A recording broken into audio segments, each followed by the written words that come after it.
Cancer అవగాహన rally ప్రపంచ cancer దినోత్సవం సందర్భంగా జరిపిన టీమ్ సేవియర్స్ ఆధ్వర్యంలో కన్సల్టెంట్ సర్జికల్ ఆంకాలజిస్ట్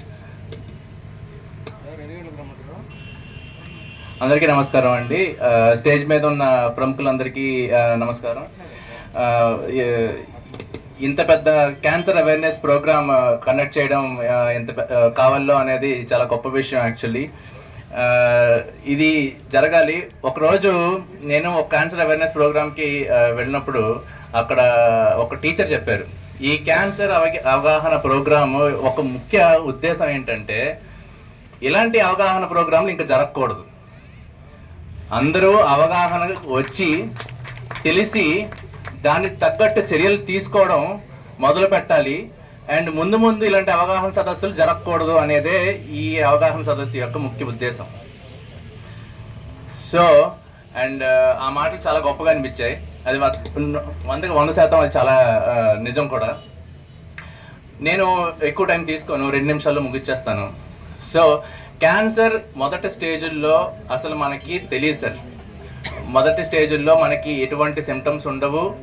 అందరూ మనలాగే తిరుగుతూ ఉంటారు, తింటూ ఉంటారు, అంతా బాగుంటుంది, ఇబ్బంది ఏమి ఉండదు. ఎప్పుడంటే క్యాన్సర్ ముదిరి 3వ స్టేజ్కి వచ్చినప్పుడే మనకేంటి దాని యొక్క సిమ్టమ్స్ అనేవి కనబడతా ఉంటాయి. లంగ్ క్యాన్సర్లో దగ్గితే రక్తం పట్టడం అవన్నీ 3వ స్టేజ్లో కనబడతాయి. 1-2 స్టేజ్లో అసలు ఏముండదు, మనలాగే ఉంటారు, ఆయన పరిగెడతారు, ఇబ్బంది లేదు, నడుస్తారు, ఆయాసం రాదు, అంతా బాగుంటుంది. సో అది ముదిరే కొలితేనే దానికి సో ఇప్పుడు ఏమవుతుందంటే పేషెంట్కి సిమ్టమ్స్ తెలిసి, అంటే దాని యొక్క ఈ లక్షణాలు తెలిసి డాక్టర్ దగ్గరికి వచ్చేసే టైంకి అది ఆల్రెడీ ముదిరిపోయి ఉంటుంది. మన ఇండియాలో ఉన్న అతిపెద్ద సమస్య అదే. నేను ఒక చిన్న ఉదాహరణ చెప్తానండి. నేను చదువుకున్న టైంలో ఒకసారి మా కాలేజీలో మేము ఈ క్యాన్సర్ స్క్రీనింగ్ ప్రోగ్రామ్ ఫ్రీగా కండక్ట్ చేయడం స్టార్ట్ చేసాం. అందరూ డాక్టర్సే, 200 మంది డాక్టర్స్ ఉంటారు. 200 మంది డాక్టర్స్లో స్క్రీనింగ్ ప్రోగ్రామ్ కండక్ట్ చేస్తే 200 మంది డాక్టర్స్లో 2 క్యాన్సర్ ఉన్నట్టు తేలింది. అంటే 100 మందిలో ఒకరికి అదేంటిది క్యాన్సర్ ఉన్నట్టు కనబడింది. ఒక ఆవిడకి బ్రెస్ట్ రొమ్ము క్యాన్సర్ 2వ స్టేజ్లో బయటపడ్డది. ఇంకొక ఆయన, ఒక ఆర్థోపెడిక్ డాక్టర్ గారు, ఆయనకి కిడ్నీ క్యాన్సర్ 1వ స్టేజ్లో బయటపడ్డది. వాళ్ళకి ఏం సిమ్టమ్స్ లేవు, అంతా బాగున్నారు, అంతా బాగుంది, రోజు పనులు చేసుకుంటున్నారు, రోజు వచ్చి ఉద్యోగాలు చేసుకుంటున్నారు, అంతా బాగుంది. సో ఎప్పుడైతే స్క్రీనింగ్ చేశారో అప్పుడు బయటపడ్డాయి. అండ్ ట్రీట్మెంట్ చేసిన తర్వాత అంతా బాగుంది, చాలా బాగా జరిగింది. అండ్ ఎర్లీ స్టేజ్లో అయింది కాబట్టి, మామూలుగా అయితే 3rd స్టేజ్లో ఉన్నప్పుడు ఏం చేస్తామంటే మొత్తం రొమ్మంతా తీసేస్తారు రొమ్ము క్యాన్సర్లో. కానీ అలాంటి అవకాశం లేకుండా అదేంటి కేవలం గడ్డ వరకు, చిన్న గడ్డగానే మనం కనిపెట్టాం కాబట్టి ఆ గడ్డ వరకు తీసి ఆపరేషన్ చేశారు, అంతా బాగుంది. అండ్ కిడ్నీ కూడా అది పెద్ద అవ్వకముందే మనం అదేంటిది కనిపెట్టాం కాబట్టి కిడ్నీ మొత్తం తీయాల్సిన అవసరం రాలేదు. ఓన్లీ కిడ్నీ సగం, ఆ భాగం వరకు తీసి సరిపోతుంది. సో మొత్తం కిడ్నీ తీయాల్సిన అవసరం రాలేదు, ఆ భాగం వరకు తీశారు. సో ఆపరేషన్ సక్సెస్ఫుల్గా జరిగింది, మేమే చేసాం అది. సో అయితే మామూలుగా ఈ స్టేజ్ ఫస్ట్ ఏ లక్షణం లేని క్యాన్సర్ కనిపెట్టడానికి ఒకే ఒక్క ఆయుధం, ప్రపంచవ్యాప్తంగా ఉన్న ఒకే ఒక్క ఆయుధం వచ్చేసి స్క్రీనింగ్. సో ఈ స్క్రీనింగ్ వల్లనే మనం ఇప్పుడు క్యాన్సర్ కార్యక్రమానికి ఇచ్చేసినటువంటి ముందు యువకులకి ప్రత్యేకంగా ధన్యవాదాలు తెలియజేస్తూ, మనలో అవేర్నెస్ తీసుకురావాలని ఈరోజు డాక్టర్లు అందరూ కూడా మన ముందుకు వచ్చి మనల్ని ప్రోత్సహించినందుకు ఐఎంఏ డాక్టర్స్ అందరికి కూడా పేరున ధన్యవాదాలు తెలియజేస్తూ, రోటరీ ఒక సేవా సంస్థ.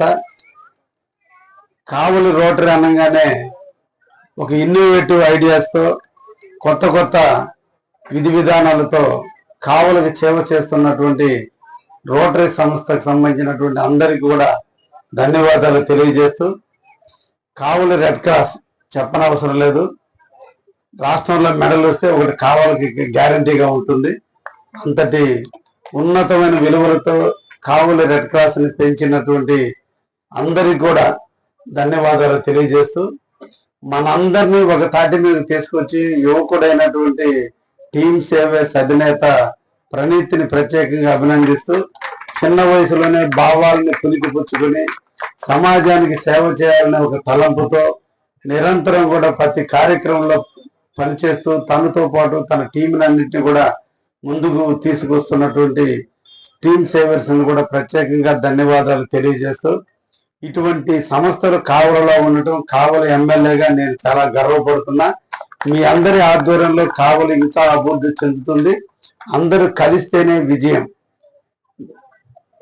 కొంతమంది డెవలప్మెంట్ చూస్తారు, కొంతమంది హెల్త్ చూడాలి, కొంతమంది సర్వీస్ చూడాలి. అన్ని కలగలిపితేనే మీ ప్రాంత అభివృద్ధి.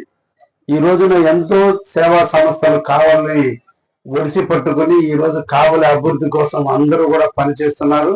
తప్పకుండా లోకల్ ఎమ్మెల్యేగా ఎప్పుడు కూడా మీకు నేను తోడుగా ఉంటాను, నీడగా ఉంటాను, అండగా ఉంటాను. నా వంతు నా కర్తవ్యాన్ని ఎప్పుడు కూడా మీతో పాలు పంచుకోవడానికి కావలి ఎమ్మెల్యే ఇంటి తలుపులు ఎప్పుడు తెరిసే ఉంటాయని కూడా మీ అందరికి కూడా తెలియజేస్తూ, ఒకటే, ఈ కావలి మనది.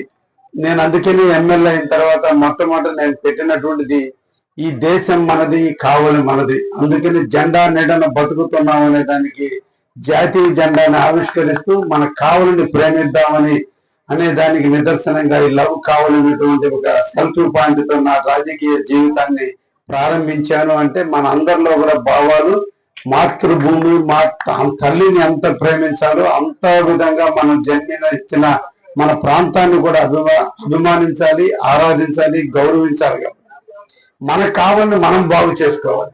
ఎవరో వస్తారు ఏదో చేస్తారు అనేది కాదు. కావలిని అభివృద్ధి చేసుకోవాల్సిన బాధ్యత రాజకీయ నాయకుల దగ్గర నుంచి, కావలిలో ఉన్నటువంటి సిటిజన్స్ దగ్గర నుంచి అందరూ కలిసి చేస్తేనే మన కావలి అభివృద్ధి చెందుతుంది. ఆరోగ్యమైనటువంటి కావలిగా, ఆర్థికంగా ఉన్నటువంటి కావలిగా, అన్ని వసతులు ఉన్నటువంటి కావలిగా, కావలి అనేది ఆంధ్రప్రదేశ్ లో ఒక మంచి పట్టణంగా తీర్చిదిద్దే దాంట్లో నేను చేస్తున్నటువంటి కృషికి మీరు అందరూ కూడా నాతో తోడుగా రండి అని చెప్పి ఈ సందర్భంగా అందరం కూడా కొనియాడుతూ, ఈరోజు రోటరీ క్లబ్, నేను మొన్నటి రోజున లోకేష్ గారు, మా నాయకుడైనటువంటి నారా లోకేష్ గారు పుట్టినరోజు నాడు ఈ సర్వైవల్ క్యాన్సర్ కి సంబంధించినటువంటి వ్యాక్సిన్స్ మీద ఫస్ట్ నేను కూడా దానికి సంబంధించినటువంటిది పెడదామనే ఉద్దేశంతో తీసుకున్నప్పుడు రోటరీ క్లబ్ వారు ఆల్రెడీ దాంట్లో ముందుకు వచ్చి ఉన్నారని కూడా తెలిసింది. మేము కొన్ని వ్యాక్సిన్స్ కోసం ఢిల్లీలో అప్రోచ్ చేయనప్పుడు నాకు తెలిసింది. అయితే నెక్స్ట్ ఇయర్ కి దీన్ని మేము కూడా ప్లాన్ చేద్దామనే ఉద్దేశంతో కూడా ఉన్నాం. తప్పకుండా రోటరీ క్లబ్ తో కానీ, రెడ్ క్రాస్ తో కానీ కలిసి మన కావలిలో ఉన్నటువంటి పిల్లలందరికీ కూడా అవేర్నెస్ తీసుకొద్దామని చెప్పి తెలియజేస్తూ, ముఖ్యంగా కావలి నేను ఎమ్మెల్యే నాటికి గంజాయి వనంగా ఉండింది. నేను ఎలక్షన్ ముందు అందరికి కూడా హామీ ఇచ్చాను, కావలిలో గంజాయి లేకుండా చేస్తానని. ఇప్పుడు కొత్తగా ట్రెండ్, గంజాయిని ఎప్పుడైతే నేను బంద్ చేపించానో, గంజాయిని వీలైనంత వరకు అందుబాటులో తీసుకురాకుండా ఉన్నాము. ఒక్కసారి మీకు ఎక్కడన్నా కూడా గంజాయి తాగే వాళ్ళు ఉన్నా, అమ్మే వాళ్ళు ఉన్నా, దయించి నా కాళ్ళకి చేయండి, ఎవరికి చెప్పను. తప్పకుండా దాన్ని నివారించాల్సినటువంటి అవసరం ఎంతైనా ఉంది. దీంతో మీరు అందరూ కూడా సహకరించండి అని చెప్పి మిమ్మల్ని అందరినీ కూడా తెలియజేస్తున్నా. అదేవిధంగా ఎప్పుడైతే గంజాయి నిర్మూలన జరుగుతుందో ఇమ్మీడియట్లీ మెడికల్ షాపుల్లో టాబ్లెట్, ఆ టాబ్లెట్ పేరు ఇది ఇప్పుడే చెప్పారు, టెల్డాన్ ఏదో అన్నారు, నాకు కరెక్ట్ గా వొకాబులరీ రాలేదు. ఆ టాబ్లెట్ ని ఈ కూల్ డ్రింక్ షాపుల్లోనే టాబ్లెట్లు అమ్ముతున్నారు, ఈ డిస్టిలరీ వాటర్ అమ్ముతున్నారు, చిరంజీస్ అమ్ముతున్నారు. అక్కడే ఆ టాబ్లెట్ ని డిస్టిలరీ వాటర్ లో మిక్స్ చేసి చిరంజీస్ ద్వారా, ఐవి ద్వారా వాళ్ళు చేసుకొని ఈ రోజు మత్తుకు బానిస అవుతున్నారు. ఈ రోజు నాకు తెలిసి కావలిలో 59 మంది యువకులు బిలో 24 years. అంటే నేను ఎలక్షన్లప్పుడు తిరిగినప్పుడు చాలా మంది తల్లులు నాతో చెప్పింది, మా బిడ్డలు ఇంటికి వచ్చే టైంకి ఏ స్థితిలో ఉన్నారో తెలియదు, తల్లిని తెలియదు, తండ్రిని తెలియదు, సోదరుని తెలియకుండా వాళ్ళు మత్తులో వచ్చి ఇంటిలోనే లేనిపోని పనులు చేస్తున్నారా, నువ్వన్నా వచ్చి దాన్ని నిర్మించాల్సినటువంటి అవసరం ఉందని చెప్పి నాకు పాతూరులో ముఖ్యంగా చాలా మంది తల్లులు నన్ను రిక్వెస్ట్ చేయడం జరిగింది. ఆ వాళ్ళని ఈ రోజు టెస్ట్ చేపిస్తే, నేనే బసవతారకం హాస్పిటల్కి పంపిస్తే 19 సంవత్సరాల పిల్లలకు కూడా ఈ రోజున క్యాన్సర్ వచ్చింది. దానికి నేను ఆ డాక్టర్ని కన్సల్ట్ అయినప్పుడు అడిగినప్పుడు, హైదరాబాద్ పోయినప్పుడు అడిగితే వాళ్ళు చెప్పింది, ఆ టాబ్లెట్ ని మాక్సిమం 30 times దాన్ని కానీ వాడటం జరిగితే తప్పకుండా క్యాన్సర్ వస్తుంది. నేను దాన్ని రీసెర్చ్ చేయించా. ఆ టాబ్లెట్ ని ఐవీగా వాడినందువల్ల వాళ్ళకి క్యాన్సర్ వస్తుందని చెప్పారు. ఈ రోజు 59 మంది విద్యార్థులు క్యాన్సర్ బారిన పడిన కావలిలో ఉన్నారు. ఇది దుర్మార్గమైనటువంటి పరిస్థితి. గత పాలకుల యొక్క నిర్లక్ష్యం, కావాలని కాపు కాసుకోవాల్సినటువంటి బాధ్యత లేక ప్రవర్తించిన విధి విధానాల వల్ల ఈ రోజు మన యువకులు అన్యాయం జరిగింది.